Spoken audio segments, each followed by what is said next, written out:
like to invite حافظ محمد عمران سنابلی اور ان کے مقالے کا عنوان ہے قرآن و تجوید سے متعلق علامہ عبدالحمید رحمانی کی تقریر. Please sir come to the stage. السلام علیکم ورحمۃ اللہ وبرکاتہ. سب شکر رب العالمین کے لیے، صدر جلسہ، اساتذہ اکرام اور دیگر سامعین و سامعات. علی گڑھ مسلم یونیورسٹی کے شعبہ اسلامک اسٹڈیز کے اشتراک سے مسلمانہ ہند کی تعلیمی و سماجی ترقی میں مولانا عبدالحمید رحمانی رحمہ اللہ کا کردار کے موضوع پر کل ہند 2 روزہ سیمینار کے موقع سے موضوع مقالہ ہے قرآن مجید و تجوید میں علامہ رحمانی رحمہ اللہ کی کوششیں. قرآن کریم محض ایک کتاب نہیں بلکہ ایک مکمل ضابطۂ حیات ہے جس کی تلاوت، فہم اور تجوید کو ہر دور میں اہمیت دی گئی ہے. تجوید و قرات کا فن قرآن کریم کی صحیح ادائیگی کو ممکن بناتا ہے اور اس کے الفاظ کے معنی و اثرات کو زیادہ واضح کرتا ہے.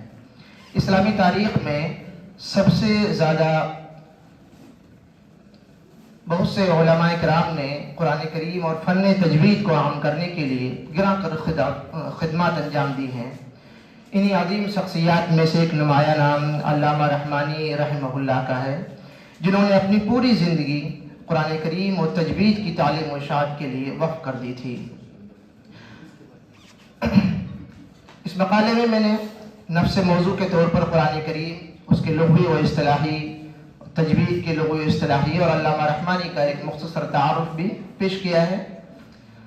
علامہ رحمانی رحمۃ اللہ علیہ کے مختصر تعارف میں یہ بات ہمارے ذہن میں رہے کہ آپ کو تعلیم کا تو ابتدائی ہی سے شوق تھا، لیکن آپ کے والد محترم نے آپ کی قرآن مجید اور اس کی تجوید کو بہتر کرنے کے لیے جو بنیادی کوششیں کی ہیں ان میں یہ ہے کہ کئی مدارس میں آپ کے والد محترم نے صرف آپ کی بنیادی تربیت کو بہتر بنانے کے لیے کئی مدارس میں کام کیا تاکہ نزدیک سے اچھے انداز میں تربیت ہو سکے. آپ کے والد محترم کا قرآن کریم سے گہرا تعلق تھا. استاد محترم فضیلت الشیخ مولانا محمد رحمانی نے اپنی کتاب میں اس بات کو لکھا ہے کہ تلاوت کرتے کرتے آپ کے دادا نے قرآن پاک مکمل حفظ کر لیا تھا. تو اس مقالے میں یعنی پہلے سے ہی قرآن مجید کا سلسلہ یہ رہا ہے، اور کل بھی یہ بات آئی تھی. استاد محترم مولانا نثار احمد سنابلی مدنی نے بھی اس بات کا ذکر کیا.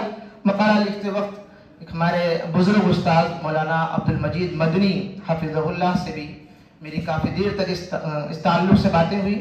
انہوں نے کہا کہ علامہ رحمانی رحمۃ اللہ علیہ نے نہ صرف شعبہ تجوید کے ادارے اور مکاتب قائم کیے ہیں بلکہ آپ نے تجوید کو ایک فن کے طور پر لوگوں کے درمیان میں متعارف کرایا ہے.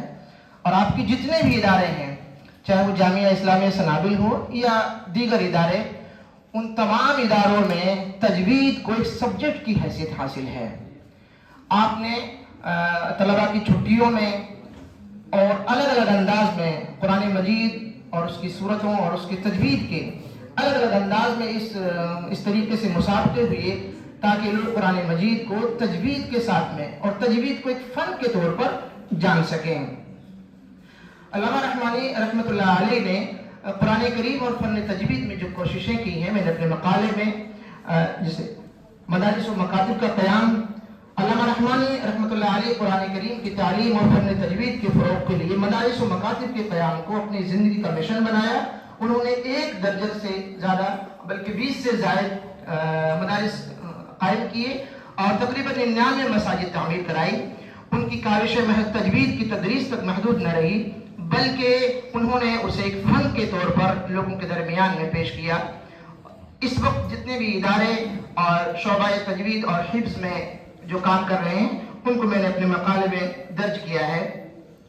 اساتذہ اور طلباء کی تربیت پر آپ کا خاص دھیان تھا اور وہ وقت کی اہمیت پر زور دیتے اور طلباء کو خوف اور بیجا خوف کے بجائے بیجا شوق و رغبت کے ساتھ علم حاصل کرنے پر ترغیب دیتے تھے. اگر استاد تعلیمی فرائض میں سستی کا مظاہرہ کرتا تو وہ انہیں بر وقت متنبہ کرتے اور بہتری کی طرف راغب کرتے تھے۔ ان کی اسی حکمت عملی کا نتیجہ تھا کہ ان کے اداروں سے شعبہ حفظ و تجوید کے بہترین حفاظ اور علم دین کے مخلص خادم فارغ التحصیل ہوئے، جو آج بھی علم میدان میں نمایاں خدمات انجام دے رہے ہیں۔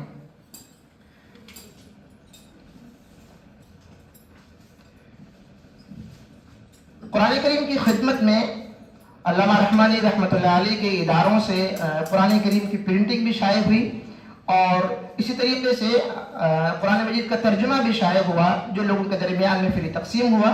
علامہ رحمانی رحمۃ اللہ علیہ کے اس کار خیر نے ان کے اداروں کو قرآن کریم کی خدمت کا ایک عملی نمونہ بنا دیا، اور ان کی یہ کاوش آج بھی قرآن کریم کے فروغ میں ایک سنگ میل کی حیثیت رکھتی ہے۔ علامہ رحمانی رحمہ اللہ کی خدمات کا تسلسل کیسے باقی رکھا جائے؟ علامہ رحمانی رحمہ اللہ کے قرآن مشن کو برقرار رکھنے کے لیے اداروں کے استحکام، تعلیمی معیار کی بلندی اور قرآنی شعور کے فروغ میں توجہ دینا ضروری ہے۔ ان کے قائم کردہ مدارس و مکاتب کی مالی معاونت کو مستحکم کرنے کے لیے ایک فنڈ بنانے کی ضرورت ہے۔ جدید دور کے تقاضوں کو مد نظر رکھتے ہوئے آن لائن کورسز اور ڈیجیٹل پلیٹ فارمز کو متعارف کرایا جائے۔ ان کے شاگردوں کے ذریعہ ہی بنایا ہوا ایک اذان گرو قرآن لرننگ پلیٹ فارم ہے، جو آن لائن ہزاروں افراد کو تجوید کے ساتھ قرآن کریم کی تلاوت سکھانے میں مصروف عمل ہے۔ علامہ رحمانی کی کوششوں کو ہمیشہ تازہ رکھنے کے لیے ان کے نظریات اور طریقہ کار کو تحریری شکل میں مرتب کریں اور تحقیقی مقالات کے ذریعہ ان کی خدمات کو عالمی سطح پر روشناس کرانے کی ضرورت ہے۔ اس کی ایک روشن مثال آج شعبہ اسلامی کی شڈیز علی گڑھ مسلم یونیورسٹی نے قائم کی ہے، جو قابل مبارکباد ہیں۔ علامہ رحمانی کی قرآنی خدمات ایک روشن چراغ کے مانند ہیں، جس کی روشنی آج بھی مدارس، مکاتب، قرآن اداروں کے ذریعہ پھیل رہی ہے۔ انہوں نے تجوید و قرات کو محض ایک علم کے طور پر نہیں، بلکہ عملی مشق اور مضبوط تعلیمی نظام کے ساتھ میں فروغ دیا۔ اللہ تعالیٰ ان کی کوششوں کو قبول فرمائے، ان کے درجات کو بلند کرے، اور ہمیں ان کی مشن کو جاری رکھنے کی توفیق عطا فرمائے، آمین۔ السلام علیکم۔ بھائی کا سوال ہے کہ علامہ رحمانی رحمۃ اللہ علیہ کی تجوید میں الگ سے امتیازی کیا خصوصیت ہے؟ اگر آپ اس وقت کا ایک سرسری مطالعہ کریں گے اور اس وقت کا بھی، خصوصاً سلفیوں کے یہاں، اہل حدیثوں کے یہاں تجوید میں پہلی بات تو ادارے ہی قائم نہیں ہوئے ہیں۔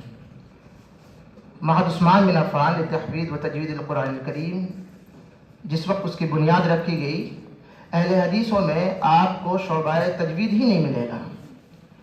اور جب یہ ادارہ قائم ہوا تو اس نے نہ صرف دہلی کے اطراف میں بلکہ ممبئی کے اندر بھی اپنی ایک حفاظ کے ذریعہ اپنی ایک پہچان بنائی۔ یہ ایک ایسا مرکز بنا کہ اس کے بعد میں رحمانی رحمۃ اللہ علیہ نے مختلف ادارے تجوید کے نام سے قائم کیے۔ آپ نام میں بھی دیکھیں گے تو تحفیظ نہیں ہے، وہ تجوید القرآن ہے، الگ سے تجوید پر فوکس تھا۔ اس بات کا میں نے ذکر بھی کیا تھا کہ عالمیت کے شعبوں میں بھی الگ سے تجوید کا ایک سبجیکٹ رکھا تھا، جو دیگر اداروں میں آپ کو جلدی سے نہیں ملے گا۔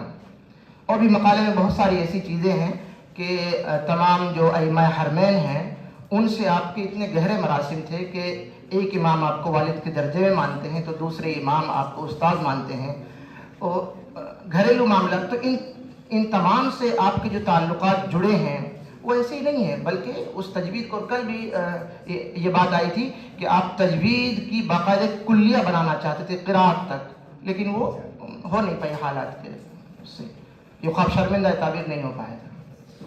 ایک سوال میرا